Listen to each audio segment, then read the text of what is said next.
I stared at the cream-colored invitation in my trembling hands, the embossed gold lettering announcing my father's retirement dinner.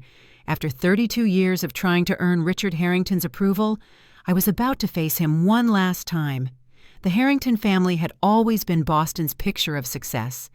Our colonial home in Brookline showcased my father's achievements, framed degrees, banking awards, and photographs with influential clients. But behind the mahogany doors and Persian rugs lived a different reality. My father hadn't always been the cold, demanding man I knew. Old family videos showed him teaching me to ride a bike, his face lighting up when I played simple melodies on our grand piano. That changed when I was 15, after my mother's first cancer diagnosis. Fear transformed him into a man who measured worth through achievements, as if perfection could ward off life's uncertainties. My siblings understood this unspoken rule. Jason, 4 years older, had followed our father into finance, graduating from Wharton and climbing rapidly at Blackstone Investment. Kimberly, 2 years my senior, became a cardiac surgeon, collecting accolades like trophies. They were the golden children, the ones who validated our father's belief that success equaled worth. Then there was me.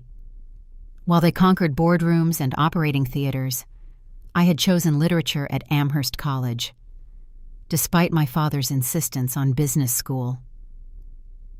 "You're throwing your life away on fairy tales," he'd said when I showed him my acceptance letter. I went anyway, funding my education through scholarships and part-time jobs since he refused to pay for what he called a useless degree. Those college years taught me independence, but deepened my struggles with anxiety and self-worth. Even my proudest moments were shadowed by my father's voice, asking why it wasn't more. The defining moment of our relationship happened when I was 16. I had been preparing for months for the annual Brookline Youth Piano Competition, practicing Chopin's Minute Waltz until my fingers moved without conscious thought.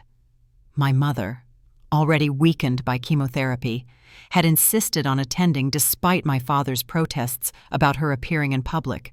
The community center was packed with families. I found my parents in the third row, my mother smiling weakly, my father checking his watch, when my name was called. I walked to the piano with surprising confidence. The first 30 seconds were perfect. My fingers danced across the keys, and I could feel the audience's attention. Then I caught my father's expression. His jaw was tight, his eyes narrowed in that familiar look of impending disappointment. The sight broke my concentration completely. My hands froze mid-phrase. The silence stretched unbearably until someone in the audience coughed. I couldn't remember the next notes. Panic flooded through me as dozens of eyes stared expectantly.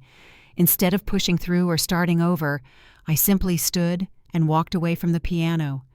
My father didn't wait for explanations. He rose abruptly, straightened his tie, and headed for the exit. As we reached the parking lot, he delivered his verdict: "You don't have what it takes to be a Harrington." That night, I closed the piano lid and never opened it again.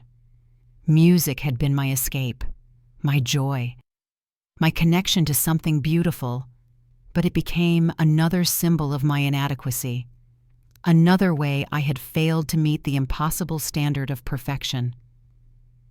Everything changed 3 years ago when I met Scott Taylor in a Cambridge bookstore. We'd both reached for the same rare edition of Jane Austen's Pride and Prejudice, and instead of the awkward encounter I expected, we ended up talking for hours at the coffee shop next door.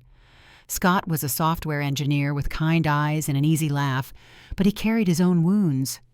His parents had divorced when he was 12, leaving him to navigate between two bitter households. He understood feeling caught between conflicting loyalties, though he sometimes struggled to grasp the depth of my family dynamics. "Just don't go to the dinner," he'd said when the invitation arrived. "Why put yourself through that again?" But Scott's family wounds were different from mine. His parents' divorce was explosive, but honest, no pretense of perfection. He couldn't fully understand my need to keep trying, to believe that somehow, someday, my father might see me as worthy of love. With Scott's encouragement, I had launched Lighthouse Press 2 years ago. We specialized in literary fiction by diverse voices, authors whose stories might otherwise go untold. Our first year was modest, just 2 titles, but by year 2, we'd expanded to 6 books annually. One had even won a regional award. It wasn't making me rich, but it was making me proud. More importantly, it was mine, something I'd built without my father's approval or financial support. Yet even this success felt incomplete without his acknowledgement. Maybe this dinner is his way of reaching out, I told Scott as we discussed whether to attend. Maybe retirement will change him. Scott looked skeptical but squeezed my hand. We'll go together, whatever happens. Neither of us could have predicted just how wrong we were. The morning of the dinner, I woke with a familiar tightness in my chest. I'd been managing my anxiety better in recent years through therapy and medication, but family events still triggered my old patterns. As I stood before our bedroom mirror, trying on my 3rd dress of the morning, the tightness escalated into something more serious. My heart began racing, and the room seemed to tilt. Amanda? Scott appeared in the doorway, then rushed to my side as I gripped the dresser. Breathe with me. In for 4, hold for 4, out for 4. Nah. But this panic attack was different, more intense than any I'd experienced in months. My vision tunneled, and I couldn't catch my breath. Scott, seeing my distress escalating, made the call I couldn't 911. The EMTs arrived within minutes, finding me hyperventilating on our bathroom floor. After checking my vitals and administering a mild sedative, the lead EMT looked concerned. Ma'am, your stress levels are dangerously high. I'd recommend canceling whatever plans you have tonight and seeing your doctor tomorrow. Scott nodded quickly. We'll stay home. It's not worth... No. My voice was hoarse but determined. I can't keep running away. If I don't face this now, I never will. The EMT left reluctantly after making me promise to go to the hospital if symptoms returned. Scott watched me with worried eyes as I reapplied my makeup with shaking hands. You don't have to prove anything to him, he said softly. I'm not doing this for him, I replied, though I wasn't entirely sure that was true. I'm doing this for me. I need to know I tried everything before I give up. The Hawthorne stood like a beacon against the Boston skyline, its historic facade gleaming in the spring evening light. As we approached the entrance, I felt the familiar cocktail of hope and dread that family gatherings always brought. The private banquet room buzzed with the polite chatter of Boston's banking elite. Crystal chandeliers cast golden light over approximately 70 guests, most in formal attire with champagne flutes in hand. A string quartet played softly in the corner, nearly drowned out by conversations about market trends and vacation homes. I spotted Jason immediately, holding court near the bar. At 36, he had grown to resemble our father, tall, authoritative, with the kind of confidence that came from never doubting your place in the world. He was surrounded by colleagues, his gold cufflinks catching the light as he gestured through some story. Amanda, he said when he noticed us, his smile not quite reaching his eyes. Didn't think you'd make it. Before I could respond, he continued. By the way, Dad didn't actually send you an invitation. I added your name to the list. The words hit me like a physical blow. Even this gathering, supposedly a family celebration, I hadn't been welcome at. Jason had orchestrated my presence, probably out of some misguided sense of obligation. Why? I asked quietly. He shrugged, already turning back to his audience.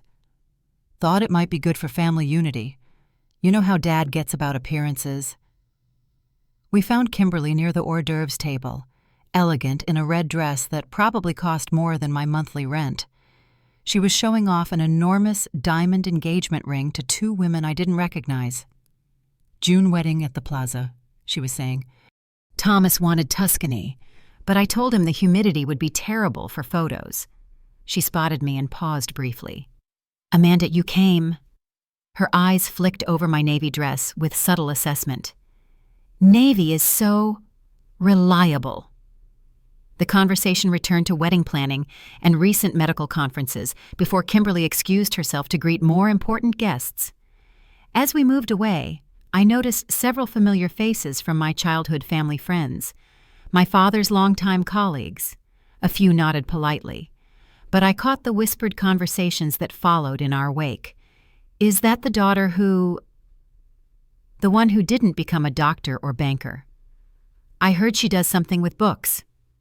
Their words confirmed what I'd always suspected I was the family disappointment, the cautionary tale whispered about in their social circles.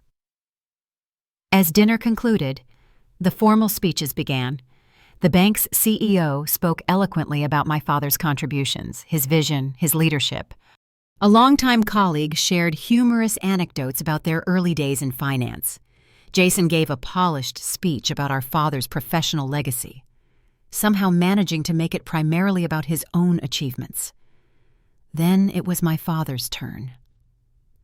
The room quieted as Richard Harrington rose and approached the microphone, commanding the space with practiced ease. At 65, he remained imposing, silver-haired, patrician, every inch the successful executive. "Thank you all for coming tonight," he began, his voice carrying effortlessly through the banquet hall. Looking around this room, I see not just colleagues, but friends who have been part of a journey spanning 4 decades at First Atlantic Bank. He spoke eloquently about the changes he'd witnessed in the banking industry, about challenges overcome and successes achieved. He thanked mentors who had guided him and acknowledged those he had mentored in turn. The crowd was captivated, including me. This reflective, almost warm version of Richard Harrington was unfamiliar. "None of this would have been possible," he continued, his voice dropping slightly, "without the support of my late wife, Elaine. She understood the sacrifices necessary for success, the discipline required to build something lasting." My breath caught. He rarely mentioned my mother since her death. "A man's true legacy," he said, his gaze sweeping the room, "isn't measured in dollars or deals. It's measured in what he leaves behind, in who carries forward his values and vision." My heart lifted. Was this the moment he'd finally acknowledge me? I've been blessed in that regard. Jason has exceeded every expectation, becoming not just an investment banker, but a true financial innovator. And Kimberly, his voice swelled with pride, saving lives daily as one of Boston's premier surgeons. Then his tone shifted, becoming colder. But legacy is also about recognizing what doesn't belong. Some people in this room have never understood what family means, what it takes to uphold the values that built our success. His eyes found mine across the room. The temperature seemed to drop as our gazes met.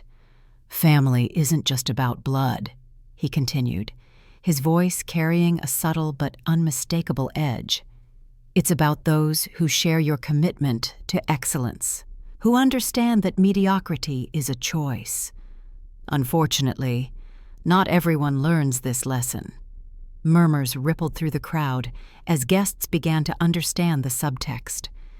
My father was publicly criticizing someone in the room, and that someone was clearly me. There are those who prefer to waste their talents on foolish pursuits, who reject the opportunities they've been given in favor of. What publishing vanity projects, playing with words while their siblings build real careers. The room fell completely silent now. My chest constricted painfully as every eye turned toward me. This wasn't just disappointment, it was public humiliation, deliberate and calculated. But something unexpected happened in that moment of public shame. Instead of the familiar urge to shrink away or apologize, I felt a different emotion rising: anger. Pure, clarifying anger at 32 years of this treatment. I stood slowly, my chair scraping against the floor in the hushed room. My legs felt unsteady, but my voice, when I found it, was clear and strong. "You're absolutely right. Dad. The room held its collective breath. My father's expression darkened, his jaw tightening at this unexpected development. "You're right that I don't understand what family means to you," I continued, my voice growing stronger with each word. "Because to me, family means love without conditions. It means supporting each other's dreams, even when they're different from your own. It means celebrating achievements, not dismissing them because they don't fit your narrow definition of success." Gasps rippled through the crowd. My father stepped forward from the podium, his face flushing with anger. "That's enough," he commanded. "Sit down." "No." The word came out more forcefully than I'd intended. "I won't sit down anymore. You say I don't understand family values? Let me tell you what I understand. I understand that I built a publishing company from nothing. I understand that one of our authors just won the Massachusetts Book Award. I understand that we've put books in the hands of 3,000 underprivileged children in Boston." I turned to address the room directly. "What I don't understand is a father who measures his children's worth by their bank accounts. What I don't understand is a man who publicly humiliates his daughter at his retirement party because she chose literature over finance." My father's face was red now, his composure cracking. "You have no right. I have every right." The words exploded from me. "I'm your daughter. Or at least, I was supposed to be." Then, to my amazement, Jason stood up. The room turned to stare at him, confusion rippling through the crowd. "She's right," Jason said quietly, his voice carrying in the stunned silence.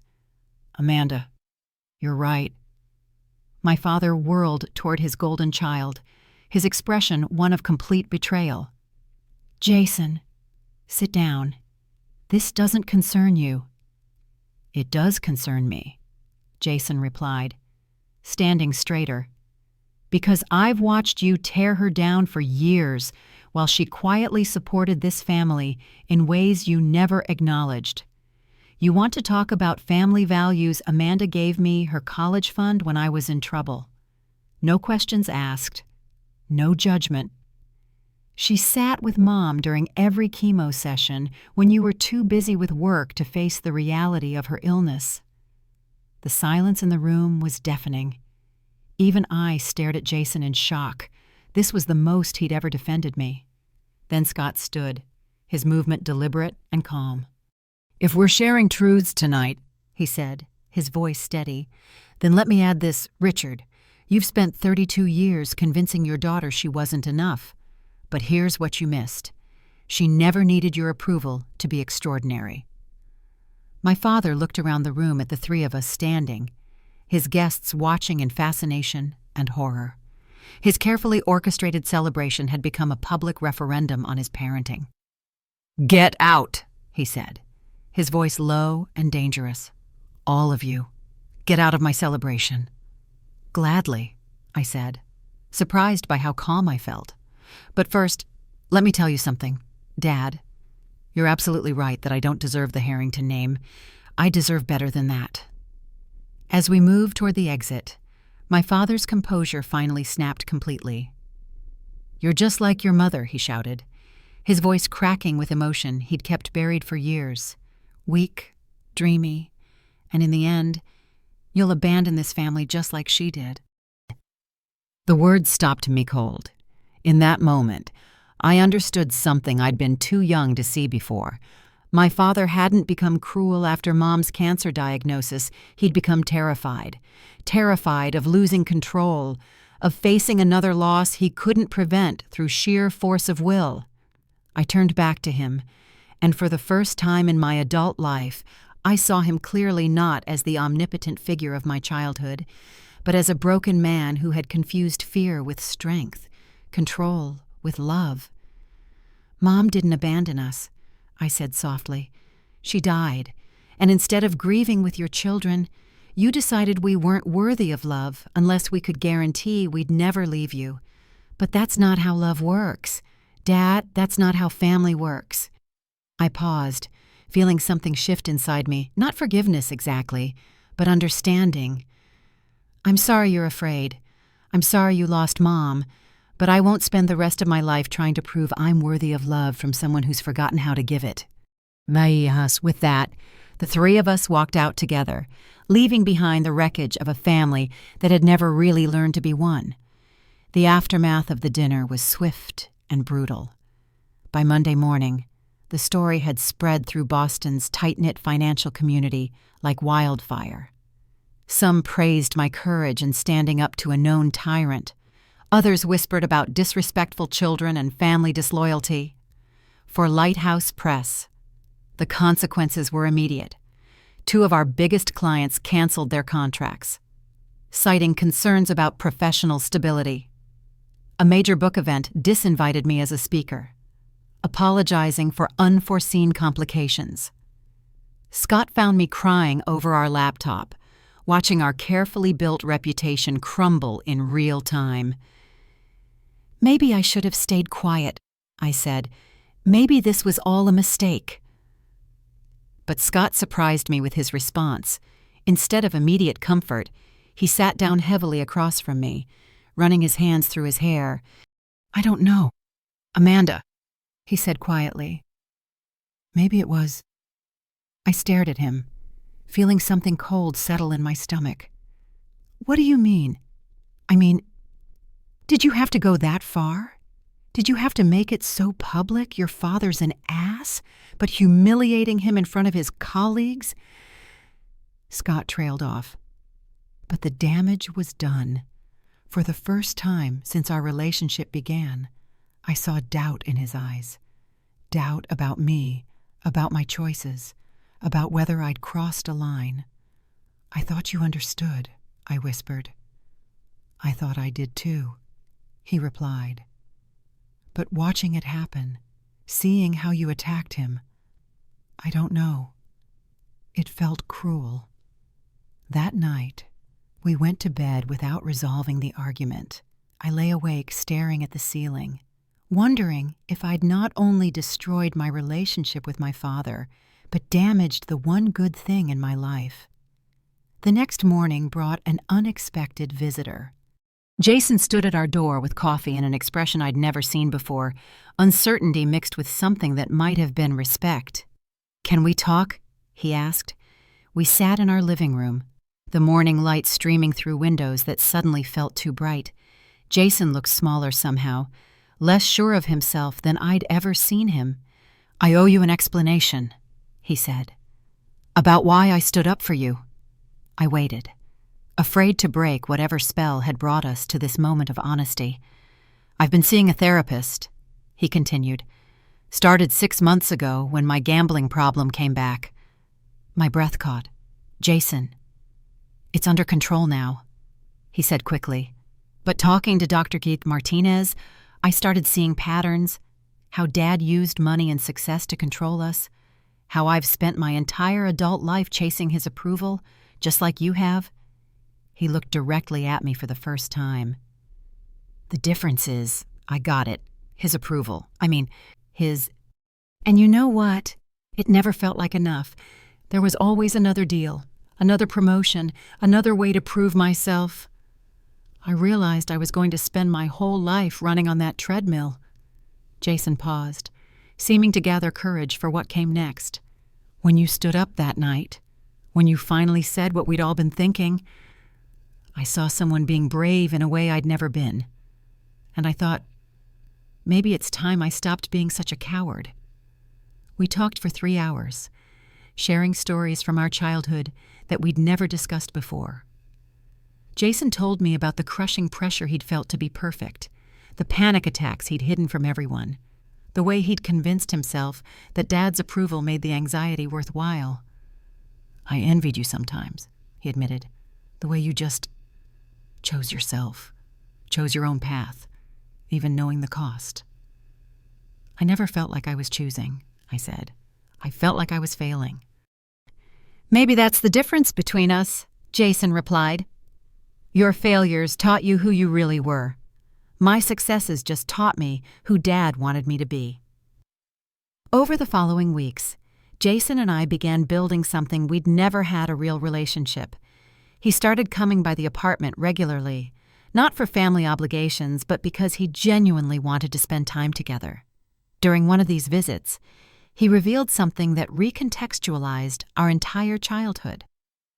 "Do you remember when you helped me with the down payment for my first apartment?" he asked. I nodded. "You were in trouble with your credit after the gambling debts. I had savings from freelance editing work. What you don't know is what Dad said when I told him I'd gotten the money from you." I looked up from the manuscript I was reviewing, sensing this was important. "He was furious," Jason continued. "Not that I'd been gambling, not that I'd hidden debts from him. He was angry that I'd gone to you for help instead of him. He said it made him look weak, like he couldn't take care of his own children. The revelation hit me like a physical blow. Even my act of helping my brother had been twisted into another failure in my father's eyes. "I should have defended you then," Jason said quietly. "I should have told him you were the best of all of us. But I was so scared of losing his approval that I just let him dismiss what you'd done." It was an apology years in the making, and it meant more to me than any grand gesture could have. "We're writing a new story now," I told him, echoing words Scott had said to me months earlier. "That's what matters." Slowly, Scott and I found our way back to each other too. Our argument after the dinner had forced us both to confront uncomfortable truths about my tendency to seek conflict as a way of feeling powerful, about his discomfort with the messiness of real family dynamics. "I fell in love with your kindness," he told me during one of our long talks, "seeing you tear into your father. It scared me because I didn't recognize you." "That wasn't kindness, I replied. "That was survival. And sometimes survival looks ugly." We started couples therapy, learning to navigate the complexity of two wounded people trying to build something healthy together. It wasn't easy. There were more arguments, more moments of doubt, but we were both committed to doing the work. 3 months after the dinner, I made a decision that surprised even me. I drove to Mount Auburn Cemetery to visit my mother's grave for the first time in 5 years. I'd avoided the cemetery since shortly after her funeral, unable to face the finality of the white marble headstone with its simple inscription, "Elaine Patricia Harrington, beloved wife and mother."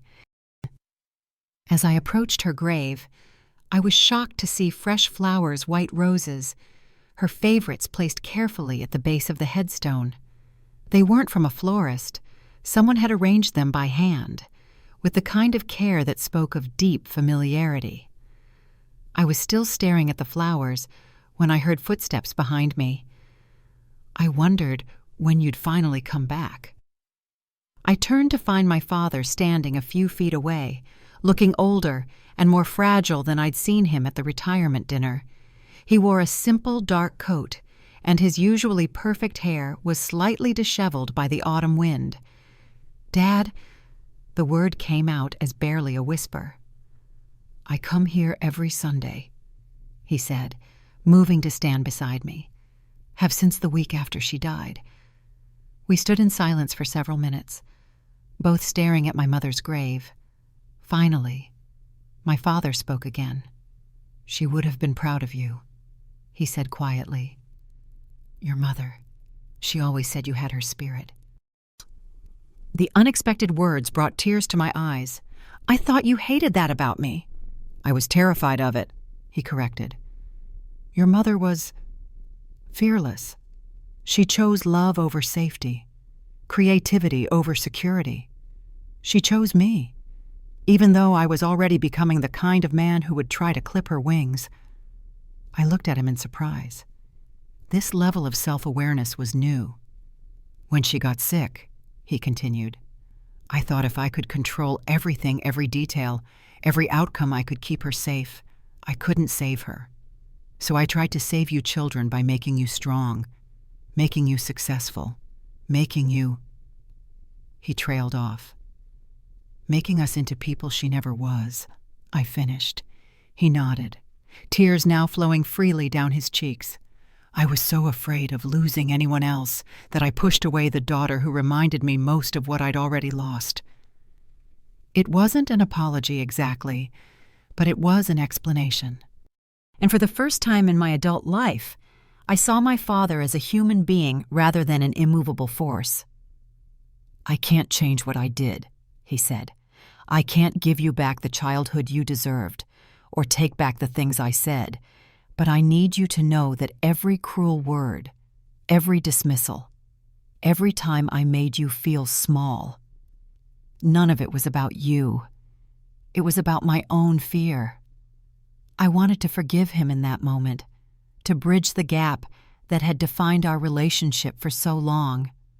But forgiveness, I was learning, wasn't something that happened all at once. "I understand," I said finally. "But understanding doesn't erase the damage." He nodded sadly. "I know. I needed you to know that I see you now, really see you. And what I see is everything your mother was brave, talented, compassionate, everything I tried to protect by changing."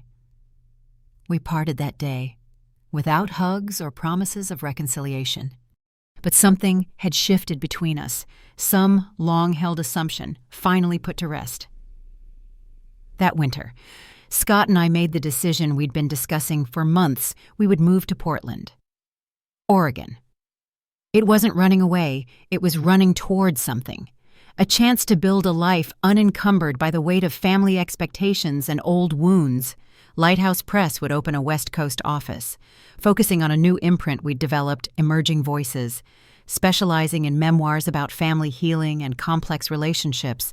The project felt both professionally exciting and personally meaningful, a way to transform my pain into purpose. The decision to move was met with mixed reactions. Jason was supportive but sad to see me go. Kimberly sent a brief email wishing us well, though she maintained her distance. My father's reaction was perhaps the most surprising. He called personally to wish us luck. "Portland is a good city for publishers," he said during our awkward but civil conversation.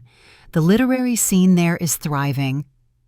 It was the first time he'd ever acknowledged my career with anything approaching respect. As we packed our belongings, I found myself filled not with regret, but with anticipation. For the first time in my life, I was making choices based on what I wanted rather than what others expected of me. Scott had been offered a position with a Portland-based tech company developing software for independent publishers. The synchronicity felt like the universe confirming our decision. "Are you nervous?" he asked as we loaded boxes into the moving truck. "Terrified," I admitted. "But it's a good terrified. Like standing at the edge of a cliff before you jump into beautiful, clear water." 18 months later, I stood in our Portland kitchen, cradling a cup of herbal tea and watching the morning light filter through the cherry blossoms in our backyard. My hand rested on my rounded belly. I was 6 months pregnant with our first child. The pregnancy hadn't been planned, but it felt right in a way that surprised us both. For the first time in my life, I felt ready to love someone unconditionally, to give a child the acceptance I'd spent decades seeking for myself. Lighthouse Press had thrived in Portland's supportive literary community. Our Emerging Voices imprint had published 12 books in its first year, including 2 that had won significant awards. More importantly, we'd created a space for stories that might otherwise go untold, stories of resilience, healing, and the complex nature of family love. My relationship with Scott had deepened through our shared challenges. Couples therapy had taught us to navigate disagreements without losing sight of our commitment to each other. We'd learned that love wasn't about being perfect together. It was about choosing each other even when things got difficult. Jason visited us twice during our first year in Portland, each time opening up more about his own journey toward authenticity. He'd left Blackstone Investment to start a smaller firm focused on sustainable investing, a choice that had shocked our father, but seemed to bring Jason genuine satisfaction. "I'm learning to disappoint him on purpose," Jason told me during his last visit. It's surprisingly liberating." Kimberly remained distant, though she'd sent a baby gift when news of my pregnancy reached her through Jason. The accompanying card was brief, but not unkind. "Congratulations on your growing family. K." My father and I had settled into a cautious but cordial relationship. We exchanged emails every few months, updates on our lives that avoided the deeper issues between us. When I'd told him about the pregnancy, he'd responded with a surprisingly warm message expressing his happiness for Scott and me. He'd even included a photo, one I'd never seen before, of my mother holding me as a newborn. On the back, in his careful handwriting, he'd written, "She would have been the most wonderful grandmother." It wasn't the relationship I dreamed of as a child, but it was honest. And honesty, I'd learned, was more valuable than the perfect family I'd once craved. The sound of our doorbell interrupted my morning reverie. I opened it to find a delivery person holding a small package with no return address. Inside was a simple jewelry box containing a delicate gold necklace, a small piano pendant that I recognized immediately. It had been my mother's, a gift from my father during their courtship. Tucked beneath the necklace was a note in my father's handwriting.